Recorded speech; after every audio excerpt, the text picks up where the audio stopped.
Hello, everyone. My name is Michel. Thank you very much for joining us today. We all remember the amazing presentation by Professor Bas Bloem a few months ago, explaining the critical role of exercise in managing our symptoms and trying to slow down the progression of Parkinson's. Today, Julie Jones will help us look in more detail at what we should be doing and how we should be doing it. So it's a follow-up session. For those of you who haven't seen the Bas Bloem video, it is on our YouTube website. Julie is a physiotherapist with a special interest in Parkinson's. She's also a senior lecturer at the Robert Gordon University in Aberdeen in Scotland. And she's the co-lead of the Parkinson's UK Exercise Hub, which runs education events for exercise professionals.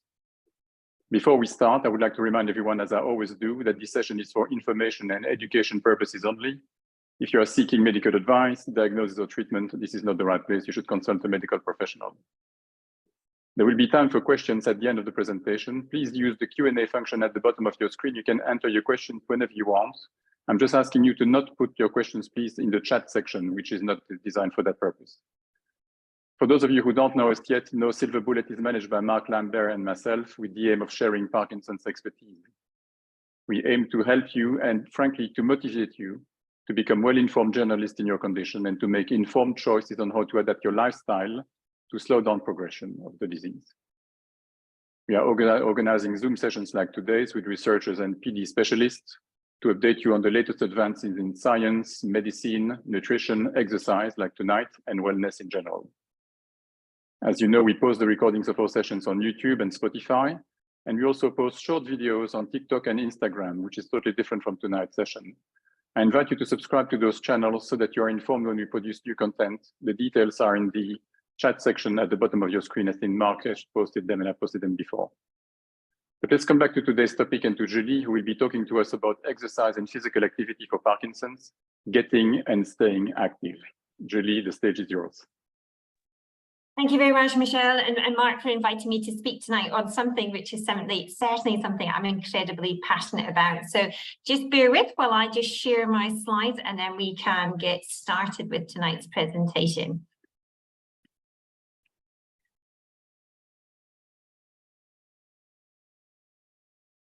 So hopefully you can all see that there. Yeah, I can see Mark nodding, so thank you very much. Okay, so as nicely said in introduction, this is almost really a follow-on talk from the amazing Bas Bloem, who talked to you very much about the benefits of exercise in relation to Parkinson's. So really, the purpose of this talk is really more so about the how-to and when to. So really what I'm hoping to cover in tonight's session is when you should start exercise, and more importantly, how do you get started exercising, and perhaps having some discussion around what sort of exercise people with Parkinson's should do. And then for those of you who do get started, how do you keep active? And I think these are the core questions. So Bas has very nicely set the scene, giving us all the research evidence about why to, but really the focus tonight is the how to. So that's what I'm aiming to cover in tonight's session. And as already said, if anybody's got any questions, please feel free to put them in the Q&A and we'll address them at the end. So I'm looking forward to a nice conversation about this. Okay. So when should you get started? I think anybody who knows me and have heard me talk about exercise and Parkinson's before, it would be now, today, tomorrow, not next week, tomorrow. I think that is the key thing. And I think every little bit of exercise helps. And I think that's one of the key things that I think we need to convey is that physical activity takes a number of different forms. And therefore being active is one of the best things you can do to help yourself in relation to your Parkinson's. When we look at the evidence, there was a lovely study produced by Amara in 2019, which really looked in people in those very, very early stages of Parkinson's. And what that demonstrated is those patients who had a high PAS score, which is the physical activity score for older people, which suggested that they were more physically active, had a slower progression of their Parkinson's motor symptoms and their non-motor symptoms, and had a slower decline in their walking. So even early in the condition, we're noticing, therefore, that people have a benefit from being physically active. Amongst those who've been living with Parkinson's, we've also seen in the study by Rafferty, is that actually we notice a slower rate of decline in motor symptoms and improved quality of life after 2 years. So right at the beginning of the condition and at all stages of the condition, exercise has been shown to be beneficial. So with how long you've been living with Parkinson's, exercise has been shown to be beneficial. So thinking of that, it's really important that we all get started.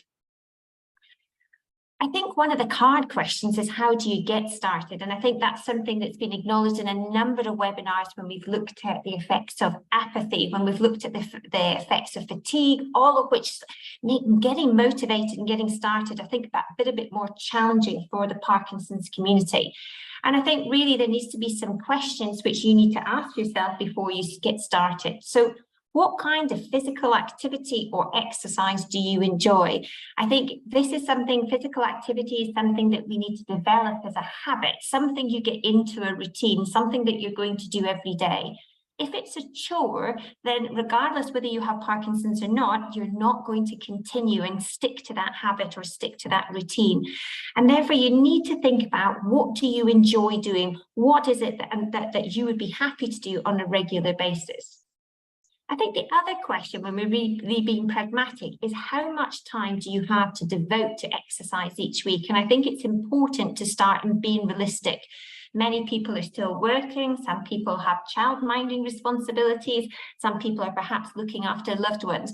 And so therefore, how do you fit that in around your working schedule? And I think that's really important to think about what sort of time and when during your week, perhaps, do you have time to fit in exercise in?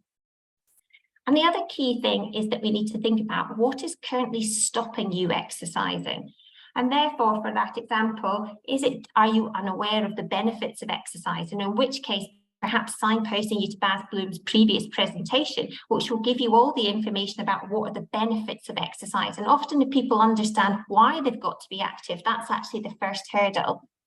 Is it a lack of opportunity of knowing where the exercise opportunities are for you? In which case, a lot of the charitable organisations hold that information on their website, and it's a good place for you to tackle.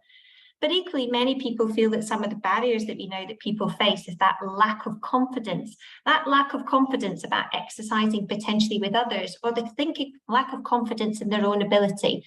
And throughout tonight's presentation, we'll perhaps touch upon how you can develop that self-confidence in exercise, because for some people that in itself makes them anxious about starting to be active. So these are the three questions you really need to start thinking about, so we can start being realistic right from the outset when we're planning exercise. And people who come to see me often say, what's the least amount of exercise I can do in a week to get by? And I'm like, well, how much time have you got? And then they reel off all these activities they have, and then we literally sit down with a timetable and plot that in. So Monday morning, you've got the grandchildren before school. What time do they go? 9 o'clock. What do you do between 9 and 12? Well, I just tidy up the house. Well, thinking of that, when are the low times in their day that we can fit that exercise in? And as soon as it starts going into the diary and it can be stuck on the fridge, it helps develop that routine. So the other big question that I always get asked, and I'm sure it has been touched on before, is what exercise is best.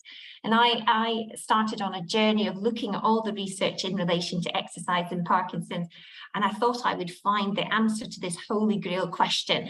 And I'm afraid I'm going to disappoint you in the fact that there is no research study that has demonstrated yet which form of exercise is best. But perhaps for those of you who are very informed about Parkinson's, that shouldn't come as a surprise. All of you are unique individuals. You've all got different health backgrounds. You perhaps have a different array of other clinical conditions that live alongside your Parkinson's. As we know, Parkinson's is a very varied condition. So there's over 40 recognized symptoms. And therefore, what is right for one person perhaps isn't right for others. Some of you may have a little bit of arthritis in your hips and knees, which may make the different type of exercise appropriate for you than it would for another person. And I think from that perspective, when we look at all the hundreds of research studies which have been published on exercise, there isn't one form of exercise that has been superior to another. And therefore, what we need to think about then is what is best for individuals.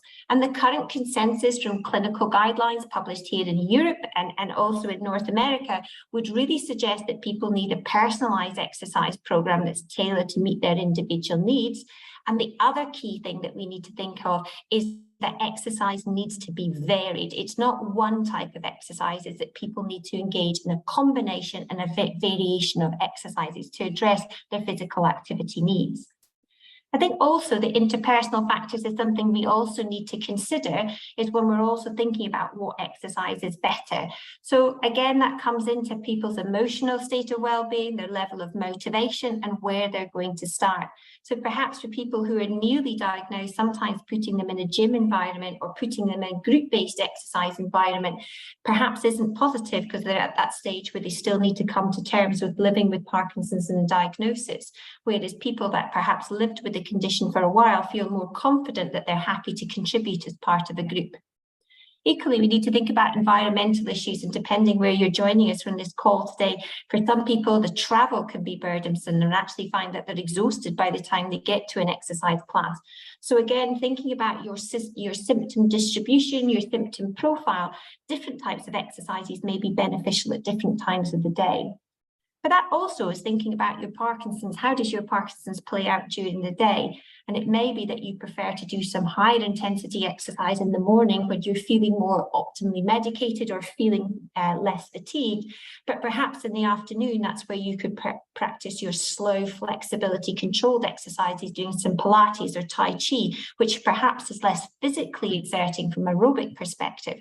So again, having those conversations to think about how your Parkinson's affects you over a day, how your personal commitments impact on you over a week, helps to think about when you can schedule your exercises to ensure that you can optimize your performance and engaging with the exercise at that time.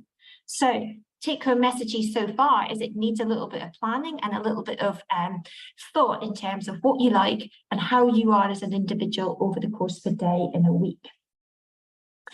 There's been a number of published guidelines that have looked at what we should be doing as individuals. And I think I've signposted these. The Parkinson's Foundation is perhaps the newest set of guidelines that have been patient-fronting. And really from that point of view, what I've already said is reflected very nicely within this infogram that's put on the slide.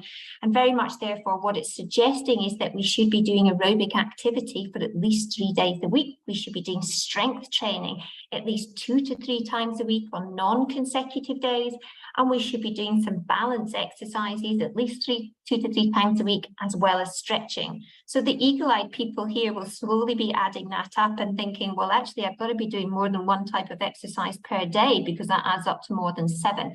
So absolutely, which also is why perhaps see an exercise professional who has a specialist knowledge in Parkinson's can be useful to help combine that so that you've got a program for each day of the week. Barney, who is on the call tonight, I noticed a good colleague and friend of mine produced this infographic, this exercise wheel, which is also on this slide. And again, this makes a fantastic addition to the front of anybody's fridge to help give you some idea. Again, it very much delivers the same information as delivered by the Parkinson's Foundation, suggesting again that strength and power is twice a week, balance, flexibility, and so forth. But it very nicely gives you some examples of different types of exercise that you could engage in. And things like boxing training, for example, is a nice exercise that many people seem to be engaging more increasingly, is a nice strength and power exercise, but also for anybody who's done any boxing will also know that's a good form of aerobic exercise as well. So one of the good things about that particular one is you almost kill 2 birds with 1 stone. And that combination of exercise is really useful to try and put a tick in both of those boxes. So these are really useful infographics to help guide how much exercise you should be engaging with, and are really based on sort of the best evidence at the moment in terms of exercise guidelines for people with Parkinson's. So coming back to that then, what we clearly need to think about, these are all the different types of exercise. So we need some flexibility training. So we need some aerobic training, we need strength training. We also need to have that flexibility training, but also adding into that for people with Parkinson's, some cognitive training is also very important. So recognizing that a lot of functional tasks people often complain of is actually doing 2 things at once. It's that combined motor task with a cognitive task at the same time. And that's often where people find that the coordinated effort is challenged. And there is evidence to suggest that, people, when they're having to do a dual task, so doing 2 things at the one time, people with Parkinson's tend to put their focus more on the non-motor task, which has a detriment on the output of the motor impact. And so therefore, it's really important when we're thinking about functional-based training, along with flexibility and aerobic and strength training, that we also have that cognitive element to it as well. Equally, as many of you will know, and as many of the big Parkinson-specific exercise approaches, like Parkinson's Wellness Recovery, LSVT Big, Parkinson's PD Warrior, all of them encourage these big amplitude movements. And again, these are really important to build into your exercise regime. Now, building in big amplitude movements allows that flexibility component, but also the big amplitude movements also incur a greater energy expenditure, so have that aerobic component to them as well. So really, when we're thinking about building your exercise program, it needs to have balance, it needs to have a strength, it needs to have aerobic, it needs to have these cognitive elements to it, and it needs to have an amplitude component as well. So it should be varied. And as I've mentioned already, above all, it needs to be enjoyable. Now, I'm not necessarily meaning laugh a minute when you're in an exercise class, but it should be something that you enjoy doing and engage in. And I think one of the things I would say, because some of you on this call will still be going, this is all very good, Julie, but I've still got to get started. But actually, the sense of achievement that I found from seeing people who come to exercise is so positive. And what we see is once people start exercising, the positivity they get for exercise fuels this need to want to do more. And people really perceive the benefit. And I think that is what we just need to do, is make sure our services are supporting people to make that big step forward. And we can touch upon things about what good aspects of services are that can really support people to get started. So when we're thinking about exercise prescription, it is tricky, as I've mentioned to you already, in the fact that there's multiple different types of exercise. And in a way, exercise prescription is a bit like the thought processes and the reasoning that your consultant goes in when he's thinking about prescribing you Madapar or Sinemet or any of the dopamine agonists that some of you may be on for your Parkinson's. We need to, as exercise professionals, give some thought to the frequency. So how often are we going to get you doing these exercises? So it's not ideal that we do strength training on a Monday followed by strength training on a Tuesday. What we really, when we're thinking about strength training, is we need to make sure that on non-consecutive days to make sure that those exercises are going to be done safely. We also need to think about the intensity of your exercise, and perhaps if you're new to exercising, the last thing you want is me shouting, go harder, you can do more. It can be seen very off-putting. So perhaps for some people, we need a degraded approach to exercise. Some of you on this call might already be gym bunnies and very eager to go, and in which case we might need to tailor those exercises. So I'm a little bit of an adrenaline bunny. I like to run. And so sometimes I find doing exercises such as Pilates, I don't get the same adrenaline rush, but I need to do flexibility exercises because they're still really important. So consideration needs to be given to the intensity and how long you're going to maintain that intensity for. And that needs to be considered on an individual basis in relation to any other coexisting healthcare conditions you've got. So we need to be mindful of that. So if people have got cardiovascular problems, perhaps we need to be even more gentler about how we build people's exercise intensity up. Then there's the type of exercise we're going to engage, while also considering any conditions you have and how much time you can engage to that. And the evidence would certainly suggest that we need to support people to be building up to doing a burst of exercise between 30 minutes and 45 minutes. And some of you could be sitting here, gosh, if I could just do 5 minutes, that would be good. But that's a good place to start, and we can work up from that. So aerobic exercise, and I did listen to Bas Bloem's presentation, and he talks about high intensity exercise, and he beautifully covered a literature about the promising research that's coming out, which would suggest that high intensity exercise may have a positive impact on the pathophysiology within the brain, and how that might actually help attenuate or slow down the progression of Parkinson's. So if you haven't listened to his presentation, I would recommend that for the science part. But very much, he clearly highlighted in there that higher intensity exercise, which really gets you out of breath, has had that positive association with the slowing the rate of decline of Parkinson's. And very much here, I've got the rate of perceived exertion, the Borg scale, to give you some sort of indication of where you should be exercising. And what we're aiming, and again, I do say aiming because some people may need to work up to this, is to be able to work at that 7 to 8 scale, somewhat difficult. So you should be short of breath. So you should be able to talk, but your sentences should be short, and you should be getting a puff, and you should be getting glowing, that nice glowing pink color just before you really start to sweat. The other thing that people can do, and a number of people wear wearables, so if you wear a Garmin or an Apple particular watch, then you could be looking at working in that moderate to high intensity zone. So somewhere between 65 and 85% of your maximal heart rate. So again, this is a useful scale for you to have to think about, am I working hard enough within my exercise program? And it's useful to think about that. I always used to laugh at my mum, who tells me she's very physically active, but she's one of those ladies that goes swimming with a full face of makeup on and stops and has a blether at the end of each length. That's not high intensity. There's probably more higher intensity getting washed and dried afterwards, the swimming, than the actual exercise. So again, thinking about you're wanting to push that effort so you're out of puff and gradually build up the time that you feel comfortable working at that level. So that's aerobic exercise. And thinking of that, there's a variety of different ways. And one of the nicest ways that I find about building people's confidence and engaging in high intensity exercise is walking. And often that doesn't involve therefore having to get to a gym or joining part of a group. But think about setting yourself some challenges. So how far can you walk? Thinking about, can I walk between this lamppost and this lamppost faster? And so how far is that? And there's often about somewhere between 20 and 30 meters between the lampposts in the UK. Might be different where you are, but think about challenging yourself. And then can you walk fast between two lampposts and then go back down to your normal rate? And then challenge yourself. Maybe next week I'll do 3 lampposts. And then the following week, maybe I'll just increase the distance of my walking. So what you want to do is try and have that incremental rise in your walking. Equally, if you live along a beach, how many benches can you walk past? Some of you may even feel happy to go into a slow jog between park benches or lampposts. So again, just think about how you can build that up and build that up gradually. So walking is a great activity for people to get started with. So how can you build up your aerobic component? So you can build up high intensity exercise even sitting in a chair. So any involvement of big movements, lots of big movements, throwing a ball at a wall, really powerful. Anytime your arms are above your head, it increases the cardiac demand. So lots of above arm exercises are useful.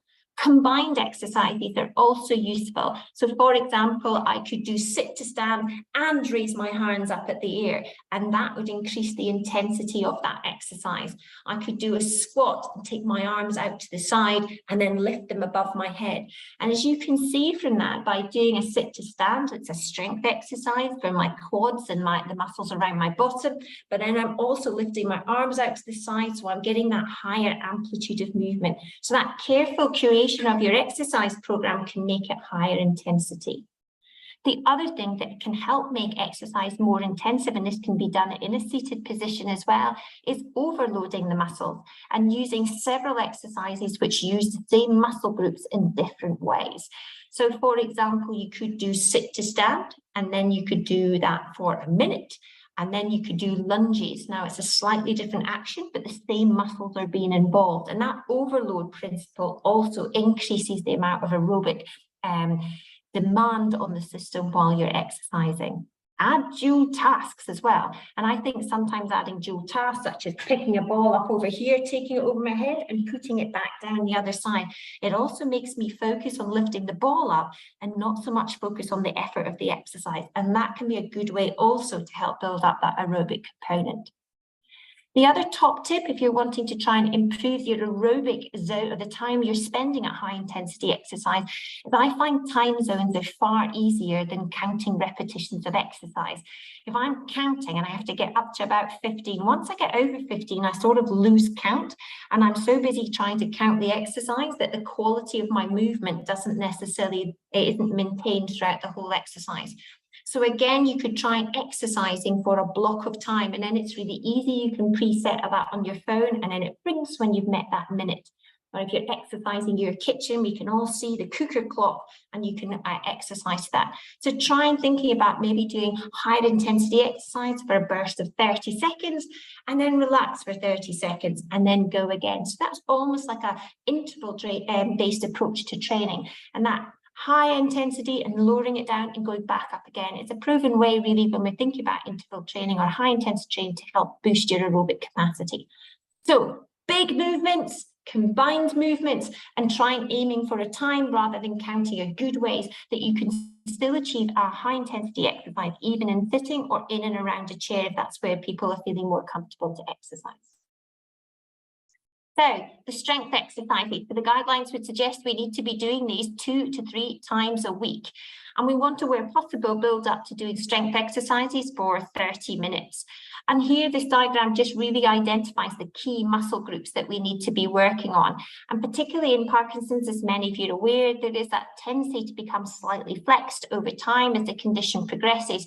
And therefore, the key focus, even early in the condition, is to focus on the extensor muscles. And the key extensor muscles we need to work on are the quadriceps. So they're the big muscles on the front of your thigh, and their role is to straighten your knee and extend the knee. Now, that muscle is so important. It helps you get in and out the chair, but it's also important that you maintain that knee and be able to maintain it to get to that full range of extension. So that also is really, really important for balance and stability, and also to allow you to get your heel down when you're walking. And getting that heel down is so important, because if you haven't got that heel down, you tend to walk with a flat-footed gait pattern and are more likely to catch your toes. The other key muscle groups you're wanting to work with is your gluteal muscles. So they're the ones that are on your bottom, and they're the ones that take your leg behind you and extend that hip. And they're huge stabilizing muscles. So really important, again, for mobilizing, for walking, but also for getting out of a chair, and also stability in standing. The muscles on the spine are also really important, again, to maintain that upright posture. And the posture is so important. You need to maintain that midline posture so that it keeps your center of gravity firmly between your feet when you're walking. And equally keeping those shoulders back. And that's a tough one for us all, even in the absence of Parkinson's, because a lot of the activities we do encourage us to flex forward. So trying to keep those shoulders open and extended so that we can use our arms functionally. And for many, if you think about, if your arms are here and rolled over, it's very difficult to lift your arms above your head. Whereas if you can rotate them and lift them above your head, the movement's a lot easier. And the final muscles which I want to consider when we're thinking about strength program is the ankle muscles, the muscles that lift your foot up and down. So going up and down in your toes is really important, again, for that flexibility around your ankle to help and maintain walking with Parkinson's. So big focus on the extensor muscles, and consider strength as well as power. And power is the one which has a bit of a speed element to it as well. So these are some of the key muscle groups that we need to think about when we're strengthening. So good exercises are sit to stand. A lunge is always good. Thinking of that, there's some exercise pictures that I've got further on that show you some other ways that you can target these muscles as well. So flexibility exercises, key areas that we need to think about when we're thinking about prescribing flexibility exercises is the spine. So the spine in people with Parkinson's often gets affected by the rigidity. And it's really important that we maintain that range of rotation that we have in the spine. And that's so important because when we're walking, we normally rotate our spine as we swing our arms through. And as many as you may have noticed, you may not have an arm swing on one side or potentially both sides of your body. Now we need that swing. As I swing my right shoulder forward, it's taking the weight off my right hip, which allows me to swing that leg through. And that's really important to give us that dynamic control that we need when we're walking. But it's also important for balance when I'm walking along the pavement and perhaps there's a piece of litter on the pavement. I can just dynamically move my back and side flex to allow me to change my direction or alter that direction so I don't walk into whatever's on the pavement. So having that ability to have that selective control around the trunk is so important for balance and quick changes in movement direction. The other key areas that we need to maintain flexibility is in the hips. So because sometimes we become a little bit flexed, the muscles on the front of our hips, so the hip flexors, become a bit tight. And as they get tighter, it almost starts to pull us over, and then gravity joins in to push us down. So working on stretching the muscles on the front of your thigh, and at the same time strengthening the ones on the back of your hips. So the glute muscles, again, are key. And the other flexibility exercises are shoulder extension and rotation. So just rotating your arms over is key. Key forms of exercises that are very beneficial for this and have a reasonable evidence base of a varying methodological quality is yoga and Pilates. Also, aquatic therapy or hydrotherapy, depending where you're coming from. So when you're immersed in a hot pool, doing exercise has also been shown to be beneficial for flexibility and Tai Chi. I'm also a big fan of dance, and I've mentioned this in many presentations. Dance is a cheeky form of exercise because it's fun, it's engaging, and I think many people don't necessarily realize they're exercising, and so it has that high enjoyability factor. And there's a variety of different forms of dance have been explored within Parkinson's. And I also think that the music itself instills so much positivity within Parkinson's exercise. So if dancing is your thing, there's a variety of different dance groups, from street dancing to more classical ballet, that have all been adapted and made appropriate for people with Parkinson's. So it's perhaps worthwhile thinking of that. So these are the types of exercise opportunities which are good at targeting flexibility. If we're thinking about balance exercise, but definitely what the research would seem to suggest when we look at that is that balance exercise in isolation isn't always that effective. And that's partly, for example, if you just stand on one leg, if we think about training, you'll get good at standing on one leg. But actually, when we think about everyday life, how often do you stand on one leg? I suspect very rarely. And so therefore, what we need for balance is we need that combined exercise program involving strength and flexibility and functional training. So it allows us to challenge our balance in that. So things like walking up inclines, walking down declines, quick changes in direction, turning, these are the types of more functional based training that are useful for balance. So all sounds very good, Julie. I know what I know the types of exercises I need to do, but actually, how do I get started? And I think this is one thing. This is a self-efficacy, and the need to develop self-efficacy has been shown quite a while ago. So Terry Ellis, in her paper in 2011, identified that self-efficacy was one of the key determinants of exercise. So people who had higher levels of self-efficacy were more likely to exercise than those who had low self-efficacy. And, you know, there's various people have defined what self-efficacy is, and perhaps Bandura, as part of the social cognitive theory, is probably one of the most famous people that have defined self-efficacy. And they define it as a belief in your capacity to exercise behaviors that you need to achieve your goals. So do you believe you can do it? And I think this is really important for exercise professionals to take on board. And I think that's really important, is that Parkinson's can have a negative impact on people's self-esteem, their confidence, their views on identity. And I think that's really important with exercises, that we start small so people can develop those skills and confidence in their own ability. So how do we improve your self-efficacy? So what you want to do is think about tasks that you can perform well. And that's why walking, I often think, is a good entry-level form of physical activity, because it's something that we've all been doing, and it's something that we can start developing people's confidence with to start with before thinking about going further. Observing others is also a good way, and so for some of you, going to a group-based class can be useful, because actually it can be very inspiring seeing other people with Parkinson's and seeing, look, they can do it, right, and motivates you to do it as an individual. I also think exercise professionals have a huge role in giving you that verbal encouragement and giving you that positive, that reinforcement, and giving you that feedback on your technique so you feel comfortable that you're doing it well.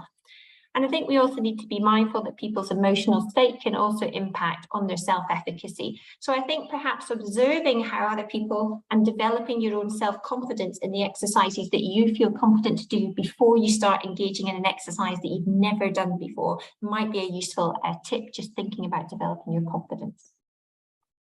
So you need to listen to your body. The other thing that's quite good for developing your exercise confidence is keep an activity diary to self-monitor what you're doing. And this is a very powerful approach, because certainly I'm in the north of Scotland and the weather isn't always the best up here. And it's amazing. Oh, Monday it's raining, I won't exercise today. Tuesday, it's a bit cold today, I won't exercise today. By the time you get to Thursday, you pretty much talked yourself out and not starting till next week. But keeping an exercise diary of what you have achieved each day allows you then to look back and actually reflect on what you have done, or potentially what you have not done, and thinking about then, what do I now need to do? Some of you might also wear, you know, a watch-based device, which also can be particularly motivating. There's lots of nice evidence that those step counts can also help motivate people. Developing your confidence, start small and build up. And something I'm just going to touch on in the next few slides is how to start small. And I know Bas mentioned it in his presentation, in thinking about some exercise snacks. And I've given some examples of exercise snacks, so we'll come on to that in the next, again, slide. Start with what you like and exercise with a friend. And I think that's really important. Commitment is something that I think we would very happily stay underneath the duvet in the morning and not get out of bed. But if we know we have to meet a friend, we're more likely to go. So make some dates where you're organising to meet somebody and you're more likely to be compliant. The other thing you might want to do to help boost your confidence is perhaps try in the privacy of your own home. So when this presentation is shared, I put some links in here to some videos, online exercise opportunities where people can try some Pilates, or they can try some yoga or some high intensity chair-based classes delivered by exercise professionals such as those at the physios from Reach Your Peak and NeuroHeroes who are based in the UK. So you can try those exercises at home and feel, can I do this? And develop your confidence with those exercise classes, perhaps before you feel that you're able to go to somewhere local, a leisure facility near you to help support you. So there's some resources there to help you.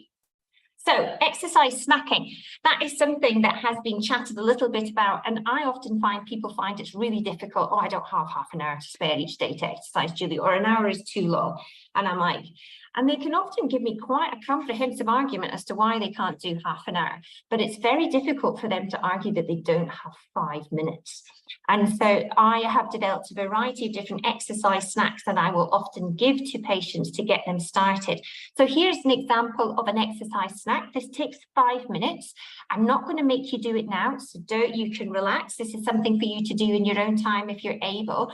But I do on an interval-based effect. So when people are really new, I might just get them doing this for 30 seconds. So the first one is 30 seconds of sit to stand.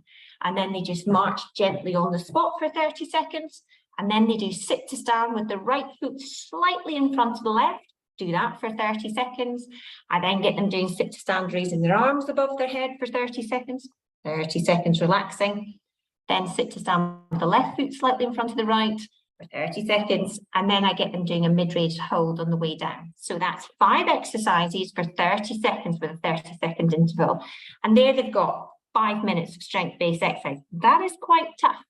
I can then make it harder. I can make them work for 40 seconds on and 20 seconds off, or I can make them work 50 seconds on and 10 seconds off, or obviously I can make it much easier. But this is a nice snack that they can start to build in. I can get them doing it once a day, 3 times a day, or I can spread it throughout the week. And this is often a really nice way for people to get started and build up the snack as they go through. And I could make this list 3 times as long, but this is a nice one, 5 minutes, and it's very hard for people to say no to 5 minutes. We've all got 5 minutes. Similarly, we can make you do a flexibility and aerobic snack. And so I could get you marching on the spot. Again, 30 seconds on, 30 seconds relaxing. Reach for the stars, and get you doing that for 30 seconds. And you can see that's going to work on a bit of flexibility in the trunk. High knee marching for 30 seconds. Then I've got boxing on rotation. So I'm getting that aerobic. It's those big amplitude movements. I'm getting rotation of the spine. And because I'm lifting my hands above that shoulder height, it also has an aerobic component.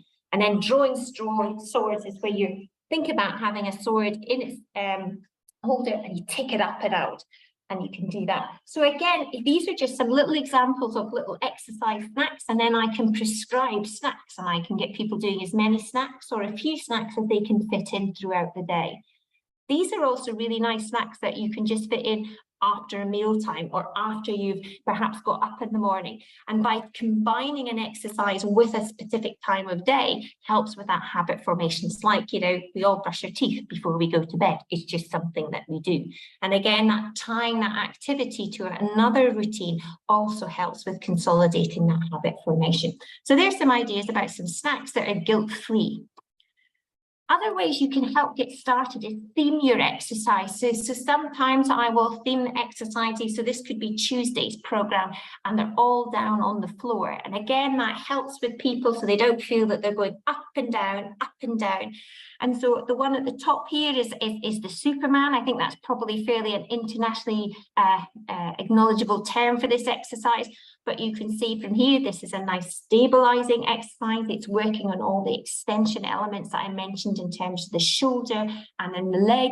It also has the advantage of being down on the floor, which is something I'm very pro to get people down on the floor so that they know to get down on the floor, you have to get back up again. And I think that's very useful for thinking about later on in the condition when people are worried about falling, that they know that they can comfortably get on and off the floor. And we've got some there's pictures along the bottom is thinking about the same exercises at the top, but making it a balance exercise. So I've just put the ball under the hand, and that makes that surface a little bit more uneven, and it makes it more of a challenging balance exercise. So all these images are taken from Rehab Guru, which is an online exercise library, which many exercise professionals will have access to something like this, either Physio Tools or Rehab Guru. But these are sort of pictures that can be sent to you as foam as part of the exercise program. Other ways to theme your exercise, and again, these pictures are all taken from Rehab Guru. They're using TheraBands, which is resistance bands. And again, you can see in the top one, we've got some shoulder exercises. And again, we've got strength, we've got range of movement, we've got rotation here as it's going across. And we've got looking at strengthening the hip in the chair-based exercises as well. So sometimes theming your exercise aids compliance because people only need to think about one piece of equipment. And again, that reduces some of the barriers associated with exercise. It makes people feel easier to get started. And they know that Tuesday is the day I do the exercise with the bands. Thursday is the day I do the exercise with the balls. Friday is the day I go walking. Saturday is the day I have off, and Sunday is the day I go swimming. And so it makes it easier then for people to group that in their work, in their sort of everyday week plan. So other things that I think are really important to help you get active is learning. And I think it's really important. And regardless of what age we are, if we don't see the purpose of something, we're not going to do that. So I think when you're getting your exercises and doing it, what is the benefit of doing that exercise? So if you can see an exercise specialist who has knowledge in Parkinson's, why are you doing it and why have they prescribed it that way? It's important that you know the purpose of that. And equally, again, going back to Bas's presentation, it's interesting to listen to what he has summarised in terms of the evidence. Again, that can be very motivational when you hear about the increasing compelling evidence base to support that. The other key thing is, I think that setting goals and targets is really, really important. And I'm a big fan of setting goals. And I think these need to be mutually agreeable goals, either between yourself and the healthcare professional that you're seeing. So set yourself some short-term goals and some long-term goals. And sometimes those long-term goals is, I want to walk up that hill and I want to be able to walk up it this time next year. Sometimes they're short goals, and it's like, I'd like to be able to walk for 20 minutes without stopping. So thinking about making those goals, putting a date and a time on it that you can monitor that and how you're improving, it's really, really important. But it's also really important to have that reward. And regardless of what age you are, it's not a child thing. We all like to see we've got a reward and we've achieved something. If you hadn't already realised, I'm big on planning, because I think if you've got a plan, you're more likely to start it. Nobody wakes up in the morning and goes, yeah, I think I might do some exercise. But if it's on the list, it's more likely to get done. But I think also have an honest reflection of when you're good during the day. So I have some people who prefer to exercise first thing in the morning because that's when they're best. Other people prefer to exercise later on in the evening. I've got other people who only do flexibility in the evening because that's what they feel they're capable of doing in the evening. So having a plan that fits all those different types of exercises in. I also think self-monitoring is really important. I find with the medication in Parkinson's, it's a very passive role that you have in your management. Take this. That's all you need to do. Just take it. Whereas actually exercise is something you do for yourself. And I think monitoring that and having that ownership and writing down or documenting what you've done each day, it adds that little bit of context to it and it makes it more motivational and more meaningful. So some way of monitoring your exercise, either just timing how long you're doing it and writing it in a little diary, or recording it on a wearable device, or using an app on the phone, just some way of recording it gives you that motivation that I'm just still doing what I was doing in January and it's now April. So in the 4 months, I'm maintaining where I am, and that's really important. Cues are also really important. I touched on that loosely as well earlier in terms of the brushing your teeth analogy, using a cue. So For example, the strength snack that I showed earlier, I often tie that to mealtime. So after you've finished your dinner, you'll be getting up from your kitchen table or your dining room table, 5-minute snack. So you do your strength because you're getting up from the table anyway, so it just becomes part of the routine. And that can be really useful about tying your exercise into something that you're already doing. And I think the other thing that all healthcare professionals and exercise professionals would say, being part of a social group is really important. And that can be challenging if you're new to exercise or new to Parkinson's. Perhaps seeing other people with a condition can be challenging. But the shared learning, the shared experience, the camaraderie is something very much, when we've looked at research papers which have scoped people's views about exercise, has been the one thing that kept them going, is that shared learning, that shared experience. And I think that's really important for that sort of long-term adherence that people have. So if possible, get yourself along to a Parkinson's group where you can develop those links with the Parkinson's community, because you're stronger together. And I think that's really important for long-time exercise. And then finally, give yourself a reward. Everybody needs a reward. So what is your reward going to be? And I think that's really useful. And often sharing that with me, it's kind of nice that we can make those rewards. Is it going to be a group reward? So who's done the most steps this week? Is it who's done the most sit-to-stands this week? Or is it I'm going to walk to the beach and buy an ice cream? You know, think about what is your reward and make sure you follow through with that. And that could be set with, you know, who you live with to make it more meaningful for you. But I'm all for rewards. We need to celebrate the wins. These are just some examples of what people have done as part of some of the research work that I've done. This is an example of a diary, so they've got the dates in. Particularly, I like this person, even put the weather on. So interesting, this is useful strategy. So they did an indoor exercise program because it was raining on Monday the 3rd, but it was also raining on the Tuesday as well. But they managed an outdoor walk on the dry days. But again, having that in your diary gives you an idea. It's very powerful for them to have a look at what they've achieved. And the bottom image gives an idea of what people have planned in. So you can see in a morning, an afternoon, and an evening plan, 2 laps of the walking route. And equally, some of my patients will use apps such as Strava or Commute to measure those, and then they'll post them to me so I can even see what their progress is. Although I have found that that means that I have to send them my progress. So if I've had a particularly tardy week, it does make it challenging. So these are just examples of some of the planners or the activity diaries that people, you know, can be using. So they don't need to be anything technical or necessarily through an app. They can be easily just on a Microsoft Word document, or even just something, you know, that can be drawn freehand. So this is me just about to wrap up, really. And I think what I want to just cover really is the key messages. A varied approach to exercise is what's important. Some is better than none for those of you who are currently doing anything. So just starting to be active is better. Where possible, regular participation in exercise is beneficial. When Bas talked about all the benefits associated with exercise, these were not based on people who engaged in 1 hour of exercise a week. What we're looking for, the benefits associated with exercise, are people who participate on a frequent basis. So it is something that people need to try and slot into their everyday week. Acknowledging that everybody is at different stages with exercise, I think what's key is that people trying to work up to an exercise bout of between 30 minutes and 45 minutes in one go. So just working gradually up to that. But do remember that whole HIIT plan, you might just want to walk for 2 minutes, slightly faster, and then go back down to your normal pace and gradually build that up. And that's where the diary can be so useful to see how you progress. We now love a graph, so a graph is equally motivating.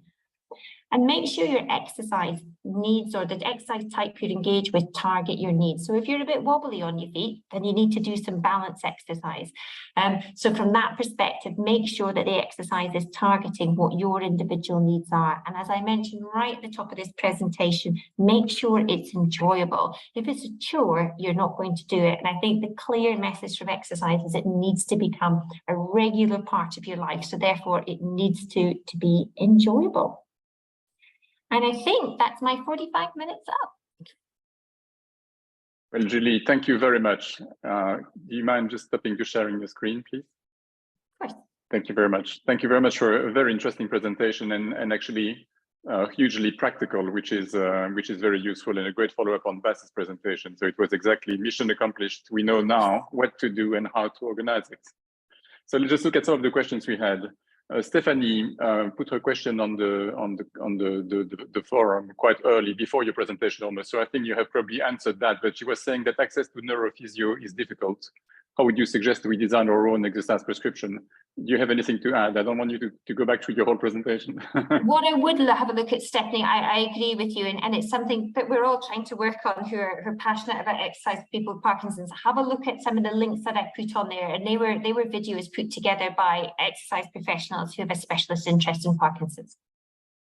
Thank you very much, Julie.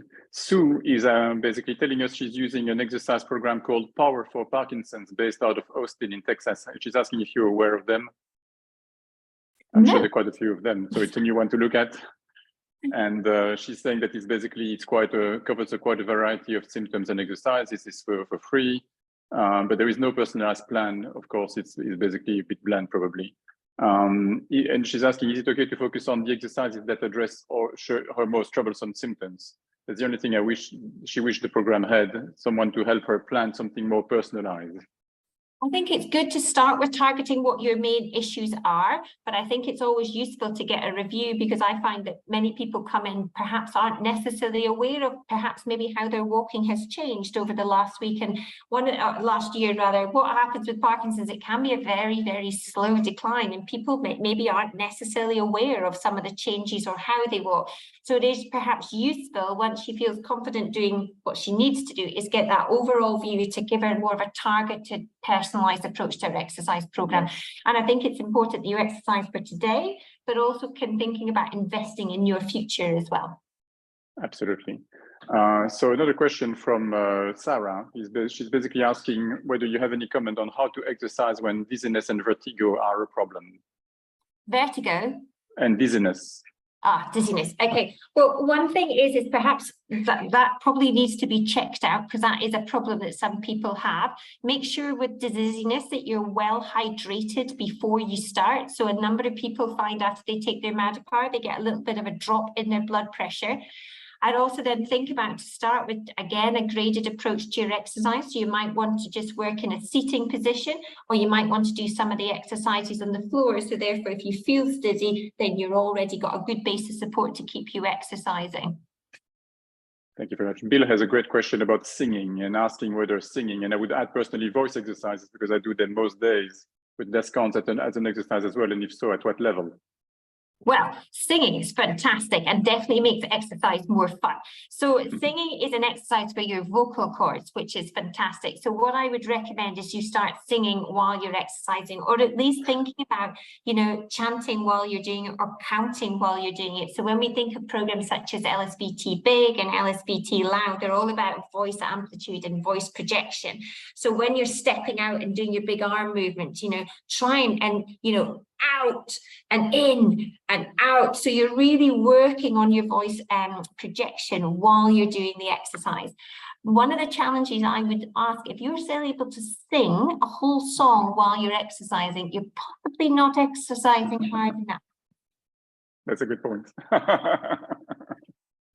But you can walk probably and sing as you're walking, perhaps not in lifting weights. And I think that's, something we didn't touch upon today is audio cues. And so some of you who are really into your music may find that walking with headphones in to a music beat that has a good beat to it may actually help with their walking. So in terms of you are musically orientated, a music with a good beat that you can walk to can often help people regulate and give that rhythm to their walking.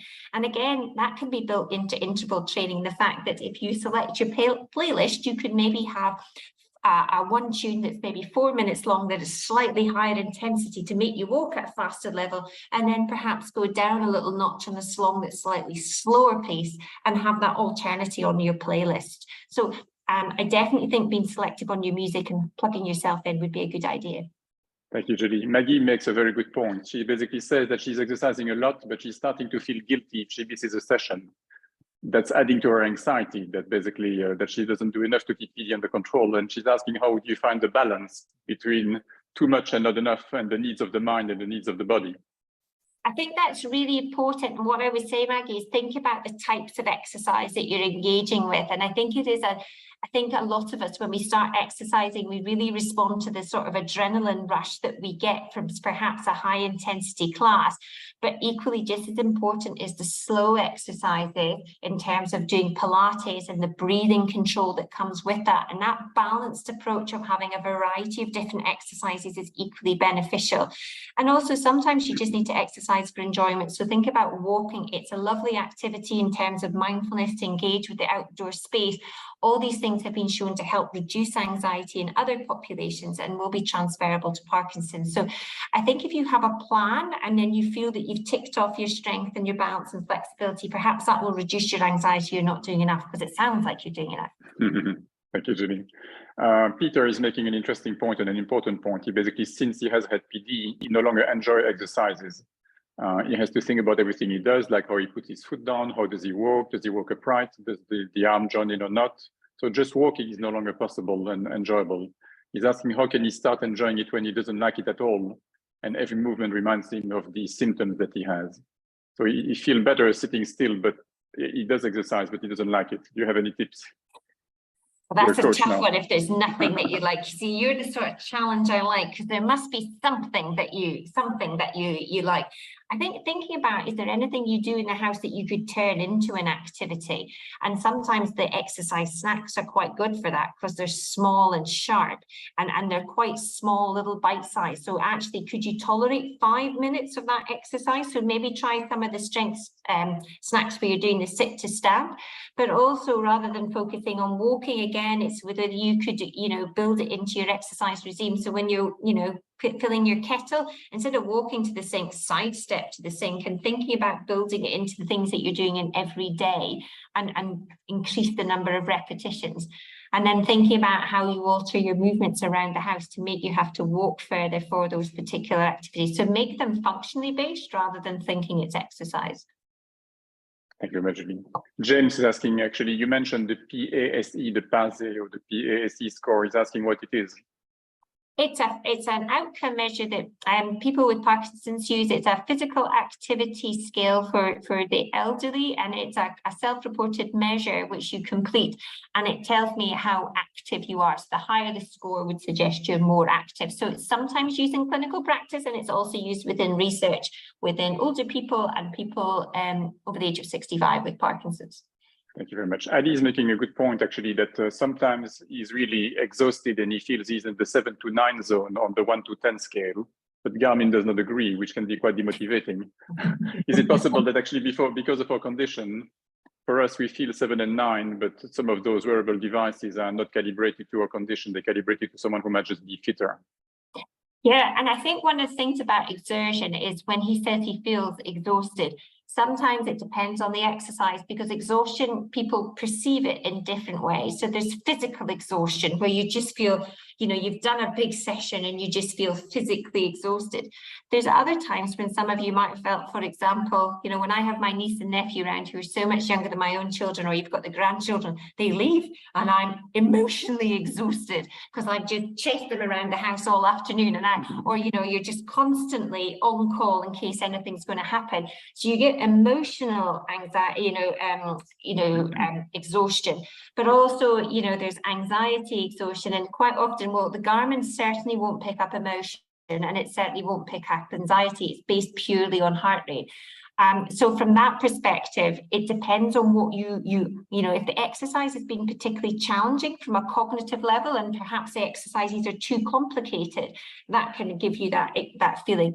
The other thing is, possibly things like Apple Watches and Garmin aren't necessarily reliably assessing your heart rate. It depends on how proximate the sensor is to you as an individual, and so they're not 100% active. So it may not be appropriate that that may not be as demotivating as you think they are.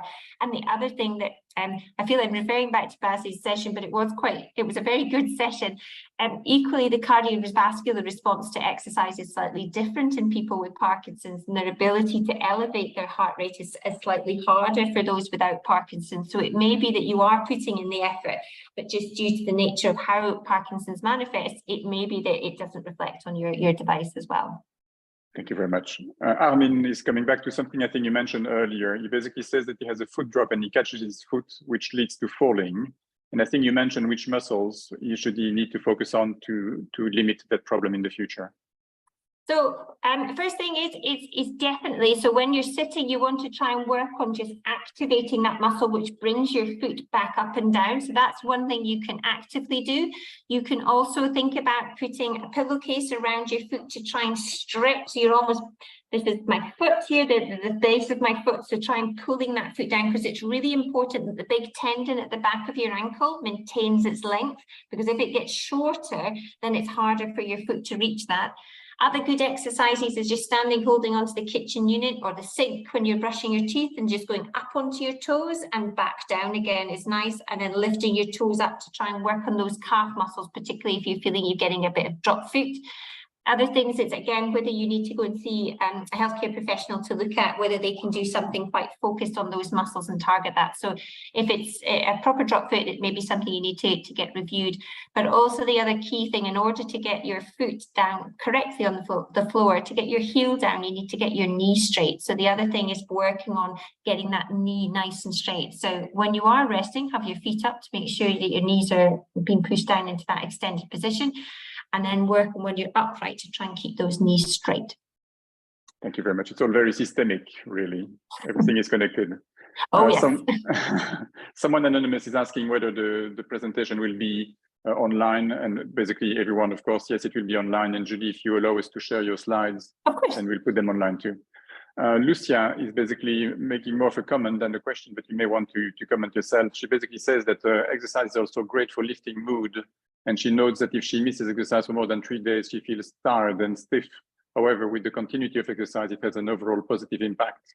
I think you would agree with that. Absolutely. And I think it is that sense of achievement is so important. I've done it. And I think that's really, it's a really positive experience on a personal level, and then being with other people and the positive vibe you get off the group is really, really important. And most people, I find, they find it a really uplifting experience. And actually there is evidence to suggest that people, because they enjoy it so much, it actually encourages them to do more. So once people get started and they get a taste for that buzz that they get, then they want to do more. So that's why it's so important that, you know, we are supporting people to get started, and the message really needs to be there from diagnosis that people need to be exercising, rather than waiting till perhaps people have been living with the condition for longer. Thank you, Julie. David is basically commending you for an excellent presentation. He was interested about your point about multitasking, demanding that the brain works hard, and the impact on physical exercises. He has a technical problem. When he plays tennis, he has a problem running backwards while keeping his eye on the ball. Can you think of specific exercises of movement to practice to help this? Well, walking backwards is a fantastic activity, and I think for him that's really important. One of the challenges when he's running backwards at tennis is his arm will be going back as well, so he's really in that extended position. But certainly I would be doing backwards lunges and practicing going back. So I'd break the task down, so walking backwards with this racket behind him, doing some backward lunges. But then the other thing he really needs to work on is that power coming forward. So anything like ball throwing against the walls, or a softball, and catching it, so he's getting that power. Because I'm sure with tennis players and golf players, what they feel is they lose the power and the punch to either their swing or they're hitting the tennis ball. So yeah, lots of backwards walking, and that's where it's so important that the exercises are task specific. He doesn't have a problem going forwards, so why would you train going forwards? Let's train him going backwards, because that's where his problem is. That's a good point. Stella doesn't have a question, but she's commending you again on the fantastic presentation. She basically says that she exercises regularly and she likes the snacks idea. She will have to stock up on her snacks. Yes, stock up on this type of snack. Yeah, before I get any people telling me about chocolate. We're not talking about food, Stella. Bob, basically, he's a musician and a software engineer. He's asking whether band practice, he doesn't tell us which instrument he plays, I'm afraid, but he's asking whether band practice qualifies as a session. His main problem is stiffness with small movements. He also goes to 2 exercise classes per week. He walks, he cycles and canoes, and works full time. He's 62 and was diagnosed at age 55, so congratulations. So does the band practice feel to you like a good exercise? Well, do you know, it depends what kind of music is. I reckon if it's a rock band, they're pretty full on with the head movements and the body movements. So I'm sure that that will be, and also for him, you know, the sort of emotional and involvement, engagement with that will be huge. So yeah, and if it's drumming, even better. And you know, that's a really cool form of exercise that I've seen more and more happening with Parkinson's. We've got some classes up here in the north of Scotland, the cardio drumming, you know, and again, it's the beat and the rhythm of the music, it's the large amplitude of movement. So depending which instrument he plays, yeah, it could be very much a form of exercise. Thank you very much, Jamie. Someone is asking about pain and exercise and asking whether you should just work through the pain. For example, balancing with dystonia, should you sort of like make it a point to get through that wall of pain or difficulty, or should you be more gentle? I think I would start gentle and start doing one type of exercise and see how you're going, and then review it. If you put lots of different exercises in and then you're very painful the next day, you won't know perhaps which exercise was the one that caused that problem. So I would start off gentle and see whether does it keep it the same or if it's getting worse. If it's getting worse, then I might make it something that's slightly easier. If it's staying the same, then it would suggest that you could continue and then gradually progress that. So go with an incremental approach. Thank you, Julie. A comment from Swapna, who basically says, thank you so much for this incredibly helpful session. She didn't take notes, but she will watch it again. Yes, of course, it will be posted on YouTube from tomorrow. And we expect quite a few thousand views for this very interesting presentation. I think that's it from the questions from the audience. I had one actually from myself. I've never been a great swimmer, but basically I found that my buoyancy and my ability to swim has been reduced since I was diagnosed, to the point that it is quite dangerous. But would you recommend that I sort of like should try to get back to swimming regularly, normally, or is it just something that I should give up on? I don't like giving up, but it feels a bit dangerous. I'm not one for giving up. So and I think because swimming is such a fantastic exercise, and particularly if you are a swimmer, the passion is already there. I think I would suggest things that I would do is I would start with backstroke, because people feel less fearful of backstroke since their mouth and their nose is above the water, unlike front crawl, where you just kind of, the impending sense of doom of the water being right there is difficult. So start with backstroke and working your arms into extension, and having a swimming noodle just underneath your bottom to start with, just to give you that little bit of buoyancy or a float between your feet, and working on backstroke to start with and get your confidence up with that, doing that. And then equally, once you feel more confident, using the buoyancy aid and using the noodle underneath your hips when you're going into front crawl. But before you start doing the front crawl, there needs to be quite a lot of warm up on that rotation, because one of the hard things for front crawl is getting that rotation on your head to the side to allow you to breathe. So doing that in a walking position and getting deeper in the water to start with, because the beauty of aquatic therapy is the water gives you resistance, but it also, the buoyancy helps with the flexibility. So I would think about breaking the swim stroke down before you put it all together, to make sure you've got the flexibility, the range, and the endurance, and get the breathing right, because I think breathing is so important in swimming. It's the rhythm that goes with that. But yeah, try a buoyancy aid. Thank you, Julie. Actually, I said we were running out of questions, but I keep receiving some compliments from Mary. Excellent presentation. From Shaq, who basically says he loved it. He doesn't have a question, but he will basically definitely exercise. And Murna had a great question. Maybe that will be the last one. She says, if exercise is so beneficial, why don't neurologists tell us at the diagnosis? I guess that's the $64 million question.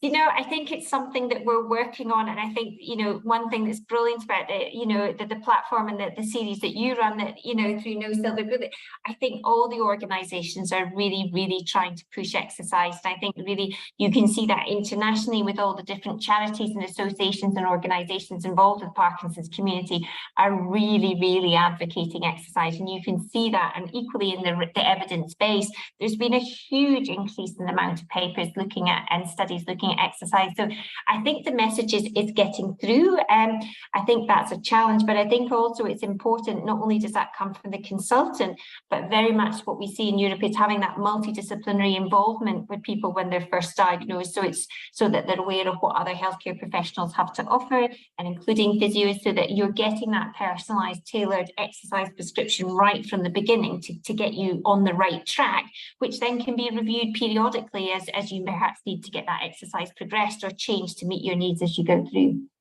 Thank you, Julie, and thank you for a wonderful presentation. I think thank you also for dedicating your career to helping us get healthy. This is much appreciated. Well, Do you know, it's very lucky for me because yes, it happens to be my job, but it's also my passion. So it doesn't feel like a chore that I could talk about exercise all until the cows came home. So it'd be absolutely. Thank you very much. Thank you. And I'd like to tell our audience that our next session will be on the 15th of May, and we will be delighted to host Laurie Mishley, who is the quite well-known naturopath from Seattle in the US. Will be talking to us about what do people who are successful with managing their symptoms, what do they do, and sharing that experience with us. So something to look forward to. Brilliant. Thank you very much. Goodbye, everyone. Bye.